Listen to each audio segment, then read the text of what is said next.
Okay आज हम test series शुरू करने जा रहे हैं। तो टेस्ट सीरीज़ का पहला क्वेश्चन देखो। At a certain temperature, question number 51, आपको बताना है कि एक टेम्परेचर पर कार्बन मोनोऑक्साइड और ये वाला जो रिएक्शन दिख रहा है CO+Cl2 और ये बना रहा है आपका COCl2। और आपको इसके लिए क्या बताना है, इक्विलिब्रियम कांस्टेंट Kc। तो इक्विलिब्रियम कांस्टेंट Kc का फॉर्मूला क्या होता है, Kc equals to concentration of product COCl2 upon concentration of reactant. और रिएक्टेंट क्या है, एक रिएक्टेंट CO है, दूसरा रिएक्टेंट क्या है Cl2। आपको इसी को बताना है। तो concentration of product and concentration of reactant, आपको जो डेटा दिया गया उसी डेटा के अकॉर्डिंग आपको बताना है कि कितने प्रोडक्ट है और कितने कॉन्सेंट्रेशन कितना प्रोडक्ट का है और कितना रिएक्टेंट का है, तभी आपको Kc की वैल्यू मिलेगी। तो आपको लिखा है कि ये जो वॉल्यूम है सोल्यूशन का वो कितना है 5 लीटर। और शुरुआत में 2 मोल्स कार्बन मोनोऑक्साइड और 3 मोल्स क्लोरीन थे। ठीक है, तो कार्बन मोनोऑक्साइड का शुरुआत में अमाउंट कितना है 2 मोल, कार्बन क्लोरीन का 3 मोल, तो कार्बन का 2 मोल है, क्लोरीन का 3 मोल है, तो हमारा प्रोडक्ट स्टार्ट में कितना होगा 0।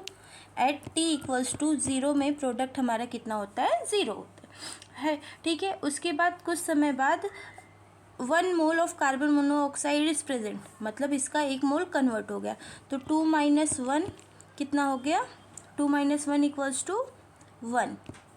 मतलब T इक्वल्स टू इक्विलिब्रियम पर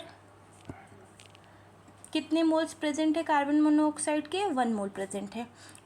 Cl2 के कितने मोल प्रेजेंट होंगे, तो 3 - 1 इक्वल्स टू 2।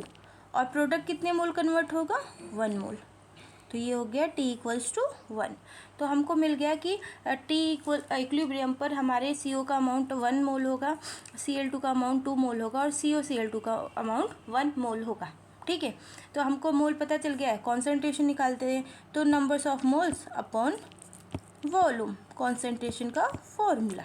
ठीक है, COCl2 का वॉल्यूम कितना है, सॉरी कॉन्सेंट्रेशन कितना है 1/5। ठीक है, CO का कितना है 1/5, CO का कितना है 1/5 मल्टीप्लाई बाय Cl2 का कितना है 2/5। ठीक है, 1/5 डायरेक्टली कट गया, इधर से 5 ऊपर जाएगा तो ये हो जाएगा 5/2। तो Kc बराबर क्या हो जाएगा, Kc बराबर आ जाएगा 2.5, Kc बराबर आ जाएगा 2.5। Option number second is correct. तो इस क्वेश्चन में आपको क्या करना है, सबसे पहले देखना है कि एक्चुअली में कॉन्सेंट्रेशन निकालनी है आपको, और किस समय पर, इक्विलिब्रियम टाइम पर आपको इस सॉल्यूशन की कॉन्सेंट्रेशन निकालनी है। और जब इक्विलिब्रियम पर कॉन्सेंट्रेशन निकल जाएगा तो आपको बताना है कि कॉन्सेंट्रेशन के अकॉर्डिंग उसकी वैल्यू क्या है।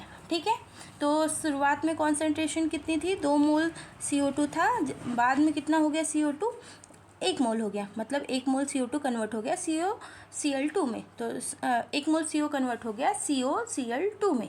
तो कॉन्सेंट्रेशन आप उसी अकॉर्डिंग निकालेंगे और Kc निकालेंगे। ये इजी क्वेश्चन है और आसानी से लगने वाला क्वेश्चन है, तो आई होप सो ये क्वेश्चन आपका बहुत आसानी से लग गया हो। ठीक है, अब हम बात करते हैं दूसरे क्वेश्चन की। तो दूसरा क्वेश्चन है हमारा, for the following reaction 3 reaction 1 2 3 equilibrium constant are given. मतलब आपको 3 रिएक्शन दिए, तीनों रिएक्शन में इक्विलिब्रियम कांस्टेंट दिए हैं, तो आपको बताना है कि K3 का relation with K1 and K2। ठीक है, आपको बताना है K3 का relation with K1 and K2। तो बेसिकली मैं आप लोगों को एक बात बताती हूँ, जब 2 रिएक्शन आपस में ऐड होती हैं तो इक्विलिब्रियम कांस्टेंट क्या हो जाते हैं, मल्टीप्लाई हो जाते हैं। ठीक है, जब 2 रिएक्शन आपस में माइनस होती हैं तो इक्विलिब्रियम कांस्टेंट क्या हो जाते हैं, डिवाइड हो जाते हैं। ठीक है, जब रिएक्टेंट और प्रोडक्ट को 2 गुना करते हैं तो इक्विलिब्रियम कांस्टेंट क्या हो जाता है, स्क्वायर हो जाता है। जब 3 गुना करते हैं तो इक्विलिब्रियम कांस्टेंट क्या हो जाता है, क्यूब हो जाता है।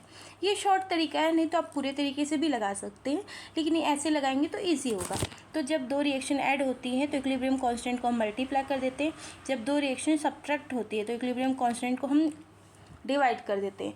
जब 2 रिएक्शन में रिएक्टेंट और प्रोडक्ट के अमाउंट को 2 गुना करते हैं तो इक्विलिब्रियम कांस्टेंट का स्क्वायर कर देते हैं, 3 गुना करते हैं तो क्यूब कर देते हैं, 4 गुना करते हैं तो इक्विलिब्रियम कांस्टेंट की पावर 4। ठीक है, होप्स आप लोगों को ये क्लियर हो रहा होगा, इसमें कुछ कन्फ्यूज़न नहीं हो रही होगी। तो ऐसे आप लोग कर लेते हैं। तो हम रिएक्शन में देखेंगे कि रिएक्शन के साथ हो क्या रहा है। रिएक्शन को ऐड किया जा रहा है, माइनस किया जा रहा है, सब्ट्रैक्ट किया जा रहा है, क्या किया जा रहा है।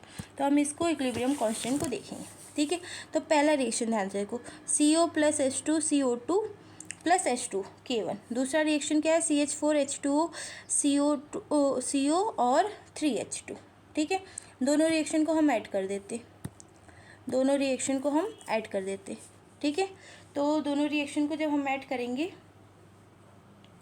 तो देखो इधर भी CO इधर भी CO, तो ये CO ये CO कट गया। ठीक है, बचा क्या, CH4 एक पानी दो पानी तो 2 पानी, CH4 2H, यहाँ पर CO2 और यहाँ पर H2 2H2 4H2, मतलब दोनों रिएक्शन ऐड हो रहे हैं। और जब दोनों रिएक्शन ऐड हो रहे हैं तो K3 क्या हो जाएगा, K1 × K2, K1 × K2। जब दो रिएक्शन आपस में ऐड होती है तो इक्विलिब्रियम कांस्टेंट क्या हो जाता है, मल्टीप्लाई हो जाता है। तो K3 = K1 × K2। Option number 3 is correct. Option number 3 is absolutely correct. Hopes आप लोगों को क्वेश्चंस क्लियर हो रहे हों। मैं क्वेश्चन बार बार इसलिए मिटा दे रही हूँ सोल्यूशन, क्योंकि आप लोग सोल्यूशन साथ में नोट करते जाओ, और नहीं भी तो आपको दोबारा क्वेश्चन देख के कम से कम उसका सोल्यूशन दोबारा कर सको। ठीक है, इसलिए मैं आप लोगों को सोल्यूशन जो है उसको इरेज करते जा रही हूँ। ओके, आगे बढ़ते हैं। Question number